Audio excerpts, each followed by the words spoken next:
प्रिय छात्रों नमस्कार, स्वागत है आप सभी का हमारे चैनल टेक जी के ऑल सब्जेक्ट में। वार्षिक परीक्षा की दृष्टि से हम प्रश्नावली 3.5 में जो वज्र गुणन विधि है उसको करेंगे।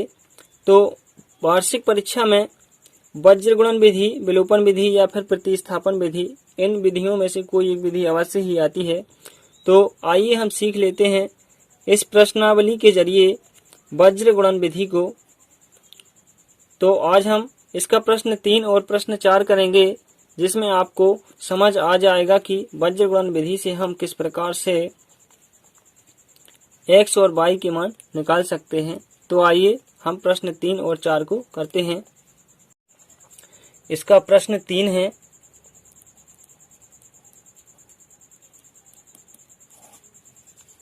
प्रश्न 3 समीकरण दिया है 3x ऋण 5y बराबर 20 और 6x ऋण 10y बराबर 40।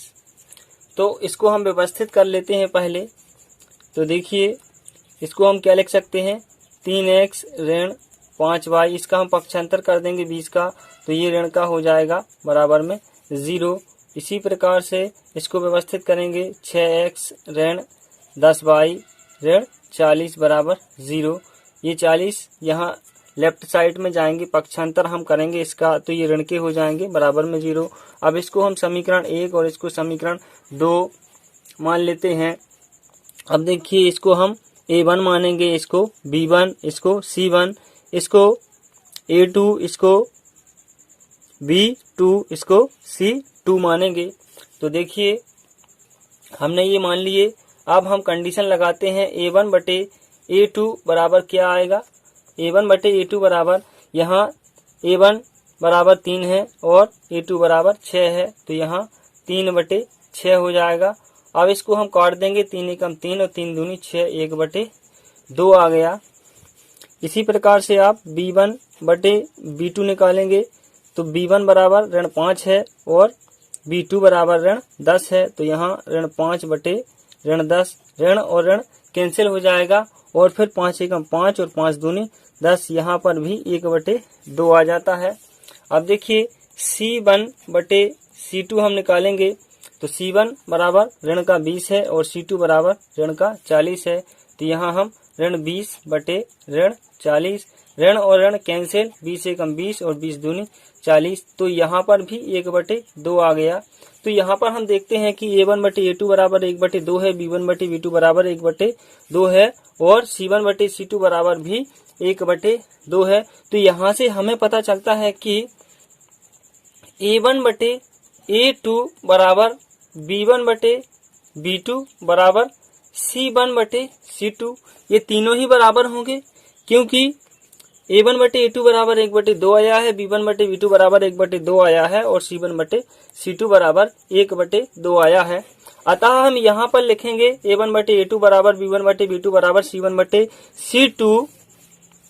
अतः समीकरण युग्म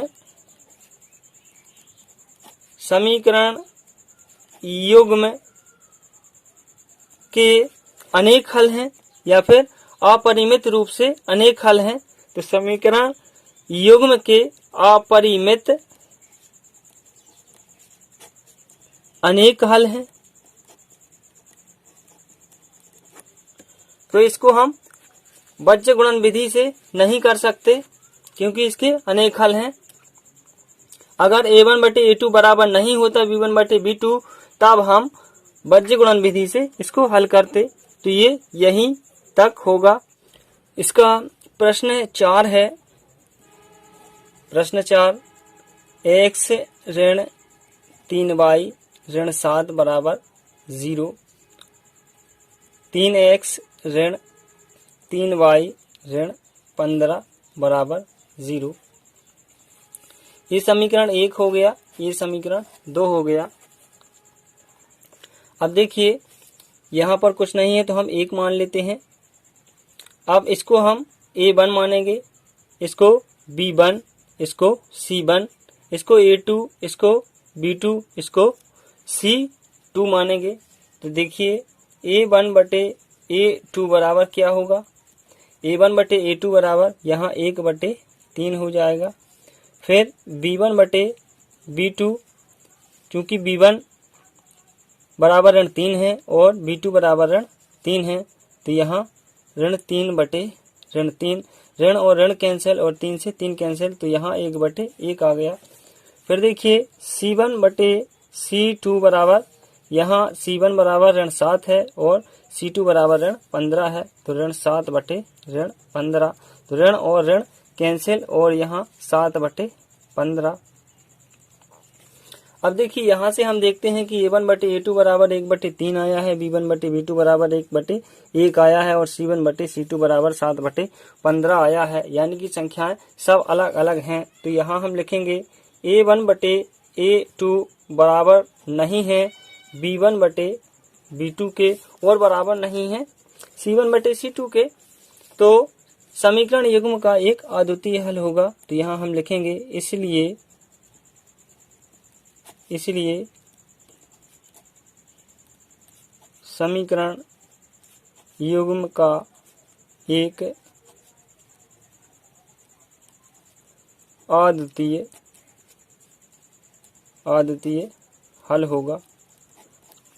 अब आइए वज्र गुणन विधि के द्वारा इनके हम मान निकालते हैं। तो देखिए पहले हम समीकरण लिख लेते हैं। समीकरण क्या है पहला हमारा, x ऋण 3y ऋण 7 बराबर 0, और फिर समीकरण दूसरा है 3x ऋण 3y ऋण 15 बराबर 0।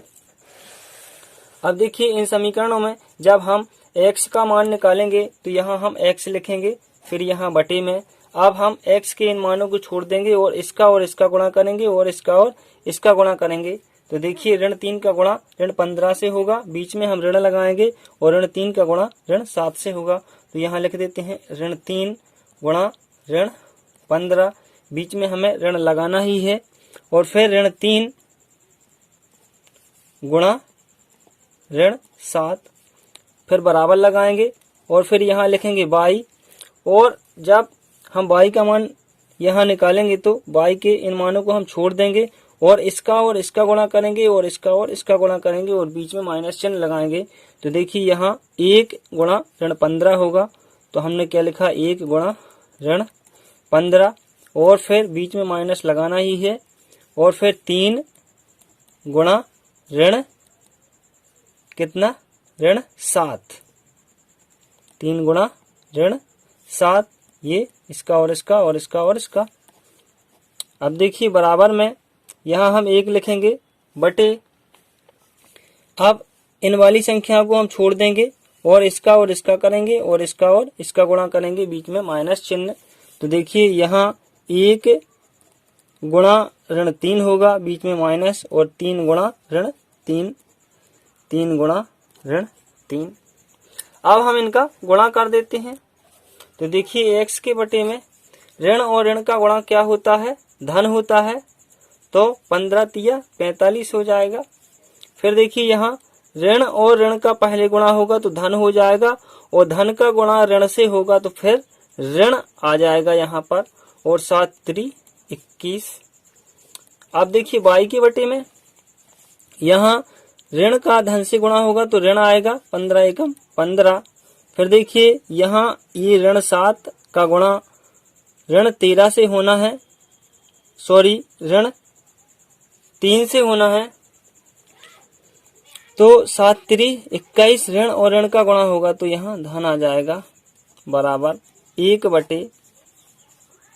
अब देखिए यहाँ ऋण और धन का ऋण होगा, यानी कि ऋण 3 का गुणा 1 से होगा तो ऋण 3 आ जाएगा, और फिर यहाँ ऋण 3 और ऋण 3 का गुणा होगा, तो हमें पता है ऋण और ऋण का गुणा होता है तो धन आ जाता है, और 3 3 का 9। अब देखिए यहाँ x के बटे में अब हम इनको घटा देंगे, 45 में से हम 21 को घटाएंगे, क्योंकि 45 संख्या बड़ी है इसलिए हम धन चिन्ह यहाँ लगाएंगे और फिर घटा देंगे। तो 5 में से 1 को घटाएंगे तो क्या बचेगा 4, और यहाँ से 2 को घटाएंगे तो यहाँ 2 बचेगा, बराबर में y के बटे क्या होगा। अब देखिए यहाँ ये 21 बड़ा है और 15 छोटा है, तो हम बड़ी संख्या का चिन्ह लेते हैं तो यहाँ धन का हम लेंगे, क्योंकि हम धन लिखते नहीं हैं। तो 21 में से हम 15 को घटाएंगे तो कितना बचेगा, 6 बचेगा धन का, बराबर 1 बटे। अब देखिए यहाँ 9 में से हम ऋण 3 को घटाएंगे तो कितना बचेगा, 6 बचेगा।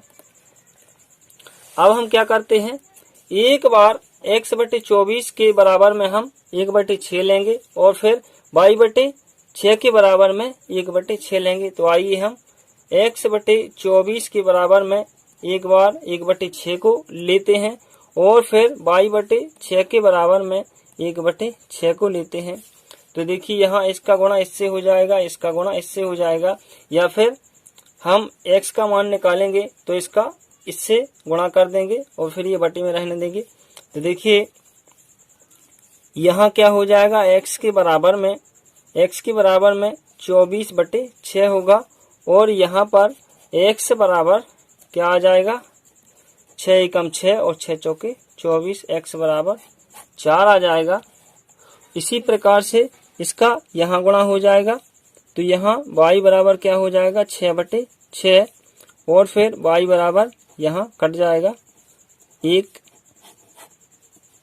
तो यहाँ हम मान निकाल लेते हैं, x बराबर 4 और y बराबर 1। तो यहाँ देख लीजिए ये बटे में आ जाता, इसका गुणा इससे हो जाता, इसका इससे हो जाता, फिर ये हम y का मान निकालेंगे तो फिर ये बटे में चला जाएगा, तो हमने सीधा लिख दिया। तो समझ में आपको आ गया होगा। तो इस प्रकार से हम x और y के मान वज्र गुणन विधि से निकालेंगे। धन्यवाद। चैनल को सब्सक्राइब करें ताकि आपको परीक्षा में ये प्रश्न मिलते रहें और आसानी से आप अच्छे अंक प्राप्त कर सकें।